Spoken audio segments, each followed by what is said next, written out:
చేసినాడు మాత్రమనగా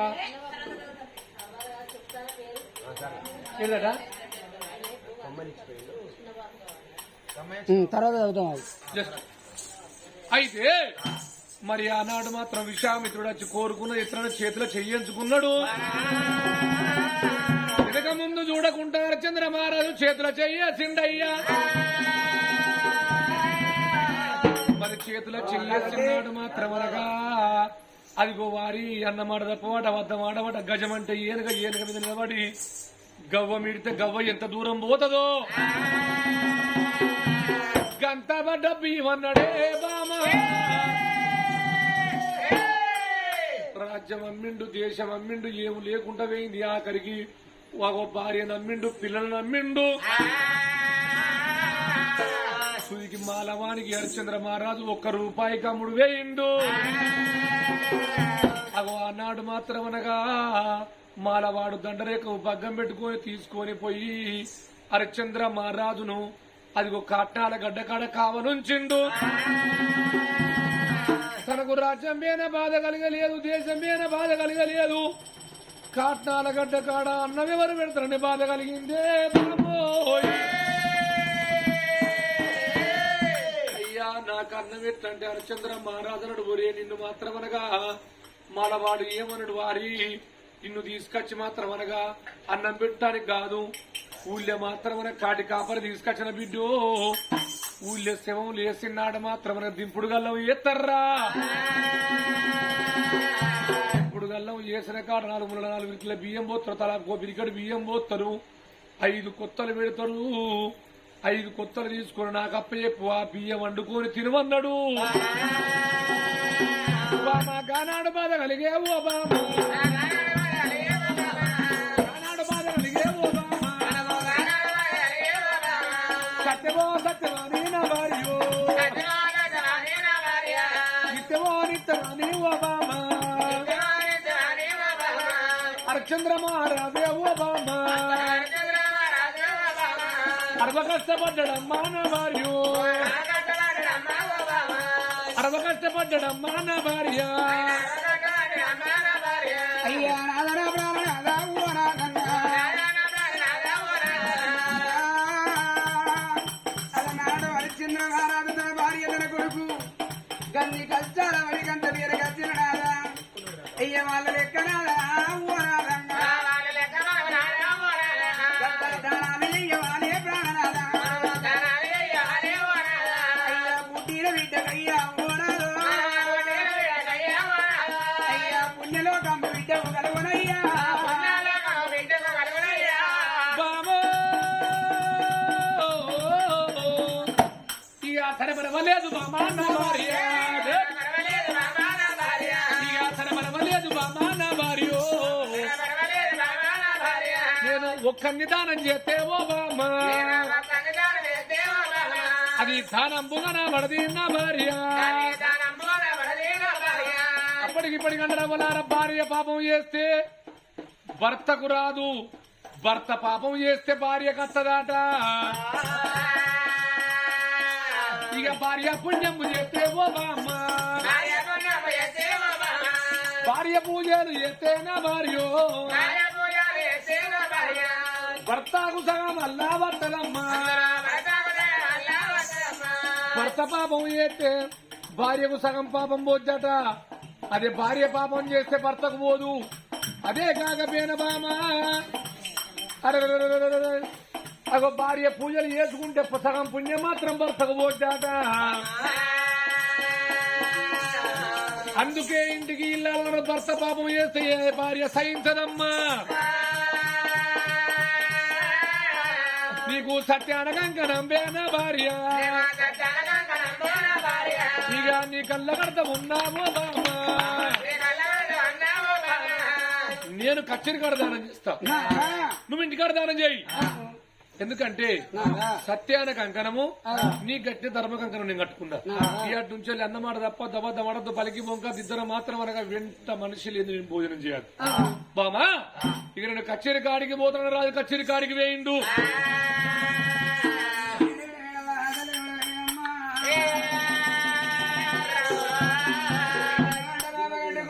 గంట ముదిగా సారి పెద్ద ఏదుకున్నాని ఆ కన్న తల్లి ప్రేమల చూడమమ్మ ఆ తల్లి కనుక నేను ఎల్లారు ముదిగా సారి పెద్ద ఎత్తునని కాదు బిడ్డను అయ్యో రామమ్మ నా బిడ్డ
అట్లా కాదే అవ్వ అంటావు ఓ అంటావు మమ్మీ అంటావు ఓ అంటావు బువ్వ అన్ని నువ్వే ఓ అన్నాక నేనెప్పుడు అనాలి కొడకను రికాయమట్టి నువ్వు అందరూ ఏందిరా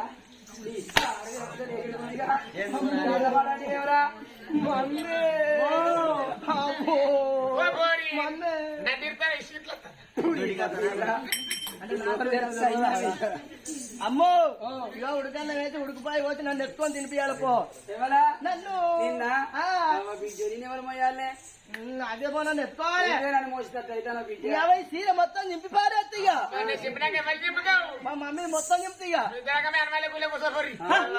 అనవల్ల గుడి ఊళ్ళో దేవుడు ఉంటారా అంజన్న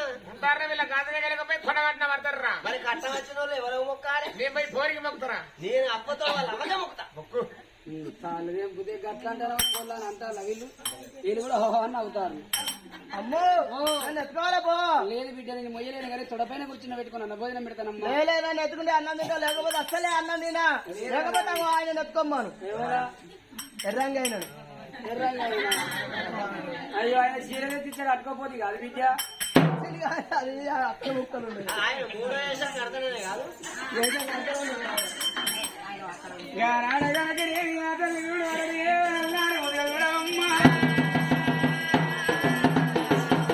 కన్న తల్లి చూడవకు నా బిడ్డకు మాత్రం అనగా పాల పోసి బలమన్న మండకొని రావే బిడ్డని ఆ బిడ్డ నరకుల పైకి తీసుకొని వచ్చాన భోజనాలు పెడతానన్నది కాదు ఎల్లారు ముదిగనగిరేవి ఆ కన్న తల్లి ప్రేమను చూడు ఆ బిడ్డను నొచ్చినోడ మాటలు వేసి ఎది సెమ దెబ్బ కొడతలేదు తిన్ని తానాయా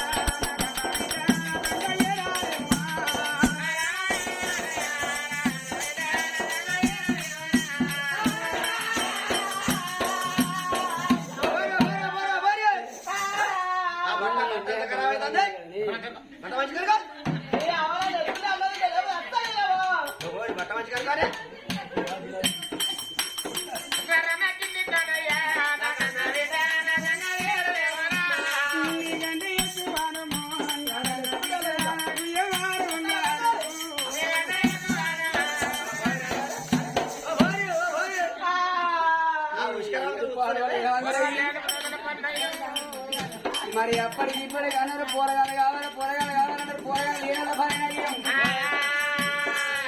ఇగో ఇలాంటి బిడ్డలు కనుకుంటే ఇల్లు దిగి పనులు చేసే బిడ్డ పుట్టింది బిడ్డ నీకంటే ఎక్కువ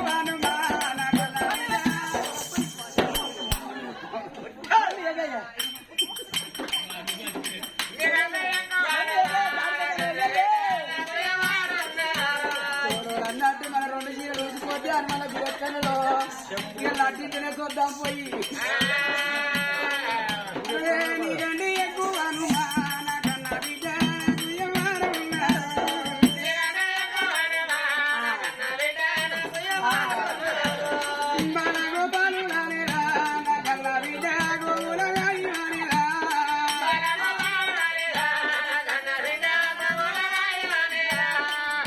పెరిగి పెద్దదైనాక లడ్డికే ఇచ్చి పెళ్లి ఎత్తిగా అబ్బో మాదే నువ్వు 2 కుర్చీలు వేసుకున్నావు నవ్వినది కుర్చీ దగ్గరికి వచ్చావు మరి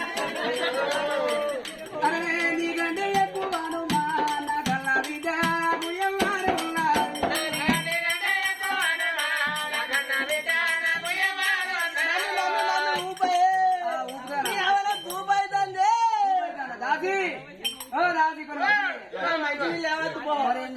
అమ్మో మమ్మీ ఒక బుక్క అన్న ఒక బుక్క బాయి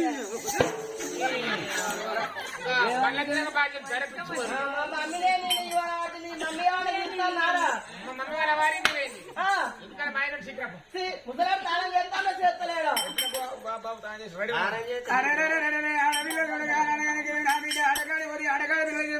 అడగడి పిల్ల బ్రాహ్మణ కులానికి చదువులు చాలా అవసరం అన్నారే వీటిని తీసుకొని కోమని వచ్చి కోమనింటి కాడ బలక బలపం కొన్నదమ్మ పాఠశాల వేడికి వెళ్ళిపోతున్నది కాదు తల్లి పిల్లలు పల్లె పల్లె నా పల్లెలు పడితే బాలమూడిలో నా పల్లె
తెలంగాణలో తెలిసింది నీకు తెలుస్తలేదే నా మిసలన కనిపిస్తలేవా నీకు అది మేడం కాదా ఓ తల్లి సారే సారా నేను మేడం అనుకుంటానా మమ్మీ అరకల కాడ కోట్ల పొల్ల గులేవాని కంకెడి మిసాలు ఉన్నాయి కొత్తగాల 10 రూపాయలు పట్టుకొని పోలేదా ఇంకా బిస్కెట్ సేటు అన్ని అన్న నీ సేటు కాదు సేటు అమ్మ అన్నది అందుకే ఇక్కడ చూద్దా మీసాలంటే మేడే అనుకున్నా తెలియకలే పొల్లి సారమ్మా అమ్మా అయ్యా ఇంతకు నీ పేరేం పేరు తల్లి? అయ్యో నాయన నా పేరు నీకు తెలియదు. నా భర్త పేరు ఓమంతరాదు, నా పేరు సుభద్రదేవి, నా బిడ్డ శివజ్యోతి.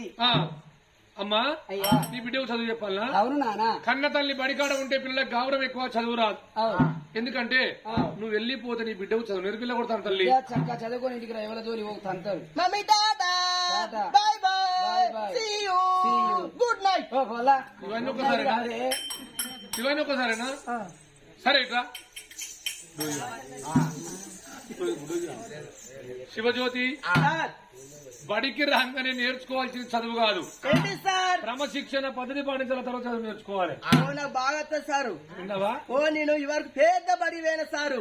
నా బడి కన్నా ఇక్కడ పెద్ద బడి ఉన్నది. ఓ పెద్ద బడి ఉన్న సారు. ఏ బడి? మేడం గుడ్డు పెట్టింది, గుడ్డు తిన్నా మేడం దగ్గర అది చిన్నపిల్ల పోయి అంగానే పడి సత్తుపిండి పడదు. విన్నావా? సిడౌన్ అంటే కూర్చోవాలి, స్టాండ్ అప్ అంటే లేవాలి. సరే సార్. పనుల పలకలు చూసి రాయకూడదు, అసలే చూడ సార్. చదువుకునే పిల్లలు డిస్టర్బ్ చేయకూడదు. అసలే చేయ సార్. సిడౌన్ అంటే ఒక్క కుర్చీలే కదా సార్. ఇలా కూర్చో. కిందనే కూర్చోన్నా. మాస్టర్లు కుర్చీల మీద, స్టూడెంట్ కింద. వీళ్ళందరికి వేసినావు కదా సార్. సీనియర్ జూనియర్ అటెండర్ చిన్న చిన్న పోరాలు వెళ్ళిపోతే అడుగుతారు వాడు. అమ్మాయి ఈ పలికేది పలకలేదు సార్. ఏమైంది? ఏమైందంటే మా మమ్మీ కొనిచ్చింది సారు. ఇంటికాడ రాసుకొని పక్కలేసుకొని వండుకుంటే మా డాడీ బొర్రిన, మా మమ్మీ బొర్రిన, నేనే బొర్రిన. తెల్లారు లేసు సార్, పిచ్చలు అయింది సార్. బిచ్చలు అను అనరాకపోతే ఊరుకో. గదా సార్, వక్కలు రాసుకోవాలి, చదువుకోవాలి, మలుపుకోవాలి, పక్క పడుకొని పడుకోవాలి. అటెండర్ రాజు మన ఆఫీసులో పడుకునే ఇగో బల్బు ఏది? బల్బం లేదు సార్. ఏమైంది? మా మమ్మీ కొనిచ్చింది సారు. తెల్లాగుంటే తినుకుంటూ వచ్చిన సారు. ఇక నిన్ను కొట్టుడే దండుగా. అమ్మాయి బల్బు అటెండర్ రాజు బల్బు ఇటు. అమ్మాయి సారు చక్కగా రాసుకో. అటెండర్ మంచోడు అనుకోవాలి. ఎందుకో? పలకలేదంటే పలికిచ్చిండు, ఇచ్చిండు. బలపం లేదంటే బలపం ఇచ్చిండు. ఇక మా అన్నకు పెన్నం లేదంటే వల్ల వదిలేడు. ఇస్తాడు సార్, ఇస్తాడు మంచోడు. ఏం బుద్ధి మాట నేర్చిన బిడ్డను ఇదే నేర్చుకునే చదువు. అమ్మాయి చక్కగా రాసుకోవాలి. సరస్వతి నమోస్తోభ్యము వరదే కామరూపిణి విద్యారంభం సరస్యామి వేగ చాకపద్వితం మాయ చీకటి కొనడం రమంబు కానరాకదే చూడు పరమాత్మ రామ రామ అనమదేవాలంటారు సార్. వచ్చిందే కొత్త, ఒక్కొక్కటి విడివిడిగా చెప్పరా సారు. విడిగా చెప్పాలనా? అమ్మాయి ఇది చదువుకో. అమ్మా బడిలో బాలమ్మ రామ రామ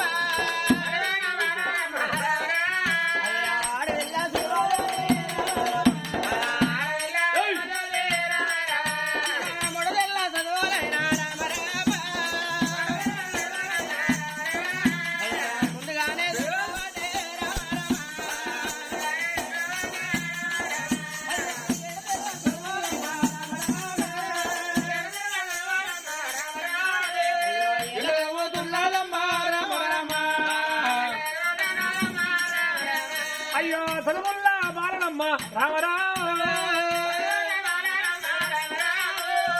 గణగొప్ప వీరురాలు రామ రామ. ఆ పిల్ల శివజ్యోతి 7 ఏళ్ల బిడ్డ వెలిగింది.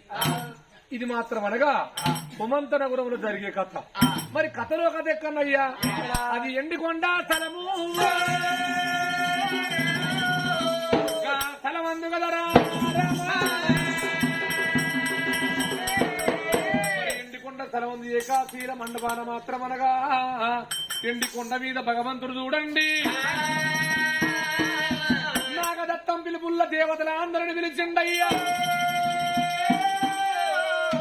మరి మునులు మునిపుంగములు సాధులు సజ్జనులు అయ్యలు ఆచారులు మాత్రం అనగా ఆ ఎండికొండ స్థలమందు చేరుకున్నారు. అప్పుడు దేవుడేమంటాడు? ఏ దేవతలరా, కుందరా కుబేరా గాలియవా గంభీరా, మరి అరే దేవతలారా, మమ్మల్ని పిలిచిన కారణం ఏమిటన్నయ్యా? ఇందులో పిలిచిన కారణం ఏందో కాదు. ఏంటది? ఈ సభలోన గాని దేవలోకముల గాని అందరికన్నా గొప్ప నేను. నువ్వు ఎట్లా గొప్ప, నేను గొప్ప. నువ్వెట్లా గొప్పరా? నేను ఎవరనుకుంటాను? నువ్వేం దేవుని? బ్రహ్మదేవుని. ఎట్లా గొప్పరా? బ్రహ్మదేవుని కాబట్టి రాత రాసేది నేను, జీవనం పోసేది